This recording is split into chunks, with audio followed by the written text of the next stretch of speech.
Most people today would freeze if the heat went out for one night. But back in the 1300s, a poor peasant named Toma survived 3 days around a frozen lake with no firewood and no help, no tent, no sleeping bag, just a wool cloak, a curved blade, and a fire built upside down that burned through the night while he slept in the snow. How did he do it? Not with gear, with memory, passed down through cold hands and long winters. Today, we're uncovering 12 brutal survival tricks Toma used to stay alive when failure wasn't an option. The cold didn't ask for permission that year. It just came. Sharp wind, frozen breath, the kind of silence that makes you check if you're still alive. Toma was alone. No firewood, no map, no help coming. Just a curved blade, a wool cloak, and a memory passed down through calloused hands and long winters. He didn't have a survival manual, no YouTube tutorials, no fire-starting kits. What he had was a system. A brutal, brilliant, memory-built system, forged by peasants who couldn't afford to fail. Not theory, not luck, just lived experience shared in whispers and scars. And over the next 3 days, Toma would put that memory to the test building shelter without wood cooking meals, without pots, and keeping fire alive while snow fell overhead. This isn't a fantasy, it's a blueprint. And today, we're retracing 12 brutal tricks that kept men like him alive when winter tried to erase them. No firewood, no rescue, just memory. The cold had teeth that morning. Toma's breath came out in thick white clouds, and his fingers moved like they were wrapped in ice. There was no firewood pile, no dry kindling, just a few damp sticks, some brittle moss, and a fading ember he'd tucked inside a burned-out mushroom the night before. He crouched between two rock's knees to chest eyes squinting against the wind. This wasn't the kind of cold you pushed through. It was the kind that made you feel slow, made you forget things, until your memory was the only thing left standing between you and the dark. And so, Toma remembered. Instead of piling twigs at the bottom like we do today, he flipped the script. Big logs first laid side by side like the floor of a cabin, then smaller sticks crisscrossed like kindling. Then at the very top, a dry bundle of moss, bark curls, and grass flakes. This was no random trick. It was how his father had built fires. How his grandfather taught him around a fire that probably looked just like this one. He reached into his pouch, pulled out the ember, and placed it inside the bundle. A gentle breath, then another. The top layer caught. The flame blinked. Then it grew. Slow. Quiet. Controlled. And here's the beauty. Because the fire burned down instead of up, it fed itself. No poking, no blowing, no panicking when the wind picked up. It just worked. Even the smoke stayed low, curling close to the snow, barely rising. This kind of fire didn't shout. It whispered. It didn't roar with drama. It just stayed alive. Modern folks, we light fires with lighters and fire starters. But when all you've got is damp wood and an ember in your pocket, you better know what burns first. And what burns right. Toma didn't smile. But when that flame held steady, his shoulders dropped. He wasn't warm. Not yet.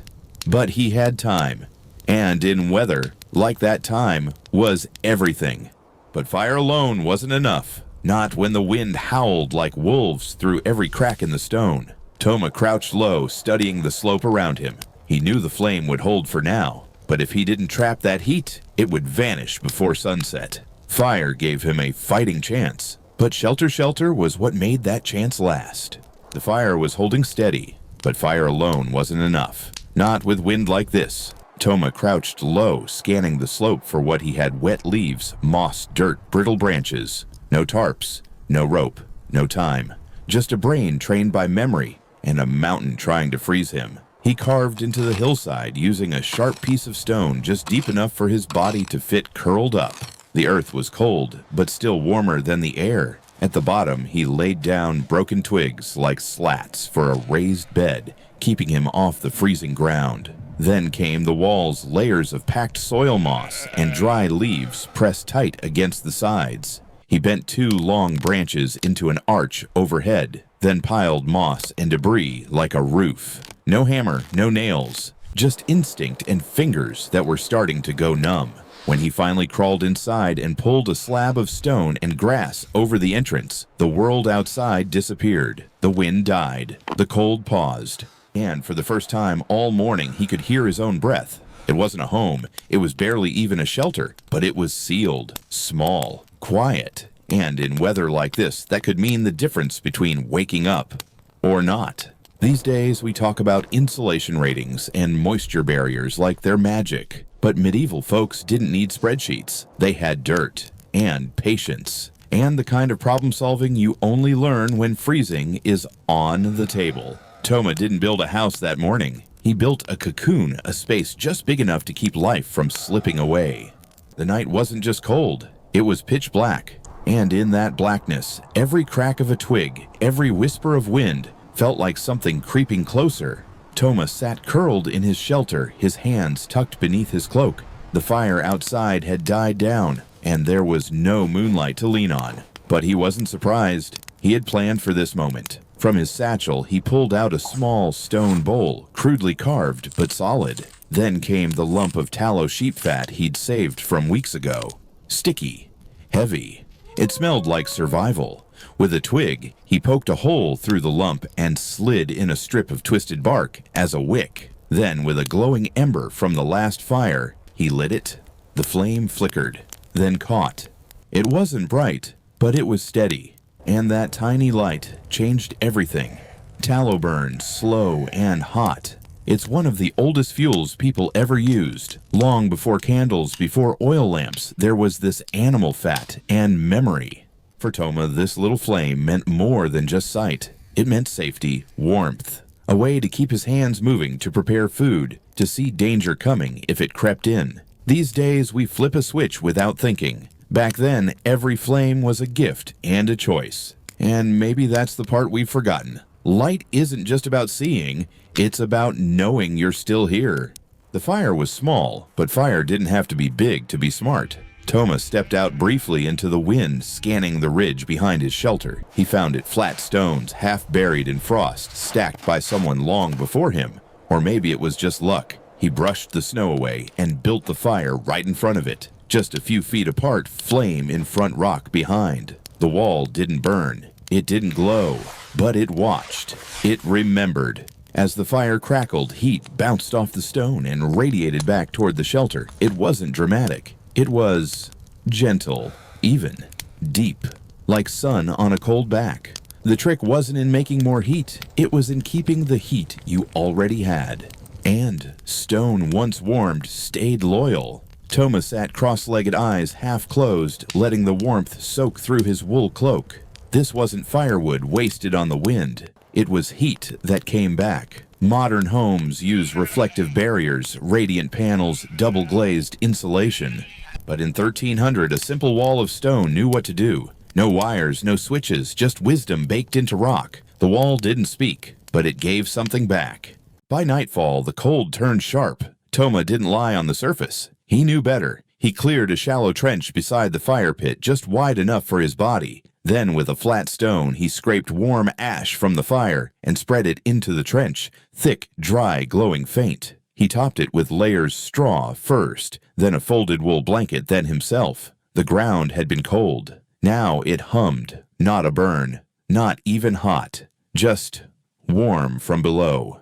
A heat that didn't flicker, a kind of warmth that listened instead of shouted. This was no accident. People had known for centuries heat rises, but the earth holds. And if you bury warmth under the body, it cradles you. It keeps the chill from climbing in through your spine. Today, we call it radiant flooring. Back then, it was just smart dirt and quiet ash. Toma lay still, wrapped in wool and memory eyes to the roof of moss. The fire was low. The wind outside howled, but from beneath, the warmth stayed.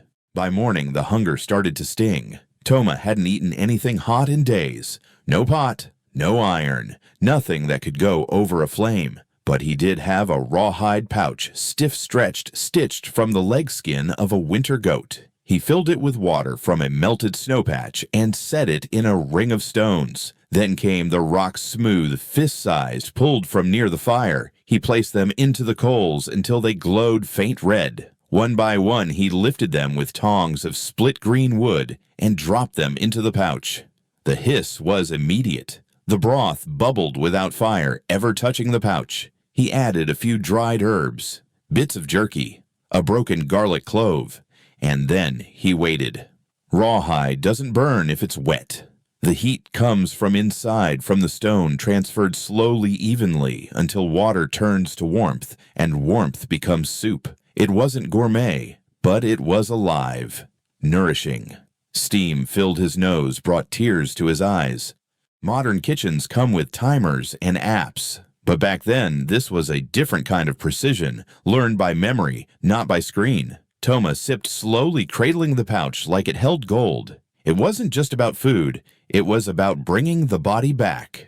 By late morning, Toma had to think ahead. Eating hot soup was one thing. Keeping food from rotting before the next snow, that was survival. Behind the hut, under a flat stone, lay a cold pit he'd dug weeks earlier, deep enough to stand waist-high and dry enough to not flood, and lined with pine needles and old straw. Toma lowered a bundle wrapped in cloth turnips, parsnips, a knotted pouch of salt-dried meat. He placed them carefully into the cool, dark earth, sealed them under a wood slab, and covered it again with the stone. No lock, no magic, just earthshade and memory. Most folks today can't imagine food staying fresh without a fridge. But the trick wasn't freezing, it was keeping it steady. Down there, the temperature barely moved. Even when snow fell or sun hit the roof, the pit stayed chill, like a natural cooler. He learned it from his father, who learned it from his mother. They never called it anything fancy, just the ground. Toma ran his hand across the stone, checking for cracks, then stood. He knew what came next. Gather more roots, prep more bundles, plan not for today, but for 3 weeks from now. Out here, survival wasn't about panic. It was rhythm, routine, a slow dance with the earth. By late afternoon, the sun dipped low, casting long shadows through the frost. Toma gathered what little he had, 2 clay pots, a handful of roots from the pit, and a patch of earth near the fire. Turnips, onions, wild garlic, rough wrinkled, but still full of life. He dug a shallow pit and built a small fire right inside it. Once the fire burned down to glowing coals, he placed a flat stone in the bottom, then nestled the roots right on top, wrapped in damp leaves. Next came the upside-down clay pot sealed around the base with wet mud. A second pot covered the top like a dome trapping heat, like a poor man's oven. There were no knobs, no timers, no recipe cards, just the hiss of steam, the smell of soil and garlic, and the slow dance of heat meeting food. Toma didn't check a clock. He watched the birds. He watched the sky. When the clouds turned orange and the wind shifted, he knew time to lift the lid. The smell hit first, sweet, earthy, smoky. The roots, now tender, were cooked all the way through their sugars, drawn out by patient heat. No oil, no pan, just fire clay and knowing. People today talk about farm to table, but this was dirt to fire, and somehow it tasted more honest. Toma ate with his fingers, slowly, not just to savor it, but to remember it. A simple meal, cooked with nothing, yet it felt like everything. By the time the stars began to peek through the clouds, Toma was already thinking about tomorrow. The fire was dying, the soup was gone, but the biggest threat wasn't cold. It was hunger with teeth. Foxes, wild dogs, maybe even a starving bear. Toma took what was left, dried meat-smoked fish, a bundle of roots wrapped tight in waxed cloth, and stepped out into the dark. He found the rack he'd built weeks ago, a tripod of tall branches lashed together with flax cordage, standing like a quiet sentry behind the hut. From its crossbeam he hung each bundle high, well above a fox's leap, and far from curious noses. The trick wasn't just height, it was scent. He rubbed pine ash on the cloth, masking the smell. Sometimes he'd even hang dried nettles or garlic nearby, nature's version of keep out. No walls, no padlocks, just tricks passed down from mouths that had known hunger. Most folks today might toss food in a fridge and call it a day. But out here, where there's no second chance, you think like a raccoon, always one step ahead of whatever's sniffing at your door. Toma stepped back, eyes on the trees, ears open to the rustle of night. The rack swayed gently in the breeze, silent simple enough. And in that quiet, he smiled. Because survival wasn't always about fighting. Sometimes it was about disappearing. He turned back inside. No fire, no fence, just instinct and a rope. Toma didn't have a clock. He didn't need one. His timekeeper was the mountain's shadow and the way the frost disappeared off the grass each morning. At first light, when the ridgeline turned from gray to gold, he moved. Not fast, not slow, just enough. His work was planned around the sun, not the other way around. The morning hours were for motion chopping, carrying, hauling. That's when your blood moves easiest before the cold settles deep into your bones. By midday, he'd shift to slower chores, mending tools, weaving rope, fixing a leak. By dusk, he stopped, not because he was done, but because light was done. This wasn't laziness. It was wisdom. Pushing late into freezing dark only burned energy he couldn't afford to waste. In modern life, we cram our hours with tasks and alarms and caffeine. But Toma's rhythm wasn't built for productivity. It was built for survival. The old folks used to say, "Work with the sun, rest with the stars." It wasn't a motto. It was a map, a way to keep your body warm, not with fire, but with timing. And in a world with no light switches, no glow from a phone, you learned real quick what time it was, just by the way your breath looked. Toma didn't wear a watch, but he knew exactly when it was time to turn the goat, or when to switch shifts at the ember guard. All he had to do was look at the shadow. There was a flat stone by his hut set upright like a blade. Each morning as the sun climbed, its shadow crept across the ground, long at dawn, short at noon, then long again at dusk. Toma had marked the soil with little stones, one for each chore. Feed the animals, move firewood, start boiling water. No alarm, no bells, just light angle and habit. It may sound old-fashioned, but it worked like a charm. See, in the medieval world, time wasn't chopped into digital minutes. It was felt in your gut, in your feet, and in the tilt of the sun. And when you shared your space with others, like during winter watch shifts, everyone needed the same clock, so they made one together out of rock and rhythm. Today, we look at our phones 80 times a day, but still feel like there's never enough time. Toma, he looked once and used the time, because in a world without wires or warnings, the shadow didn't lie.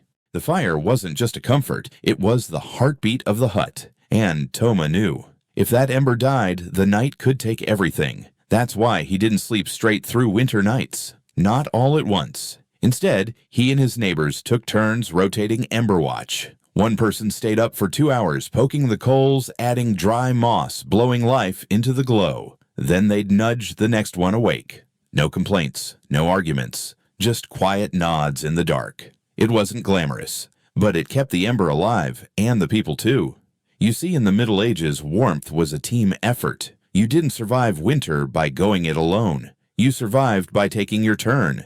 In modern life, we're taught to be self-sufficient. But back then, survival meant being reliable. If you skipped your watch, someone might wake up cold, or not wake up at all. Toma didn't have a hero complex. He just had a duty to the fire, to his family, to the memory of how his father taught him to guard that glow like it was gold. Because when the wind howled and the frost crept in, it wasn't strength that saved you. It was the schedule.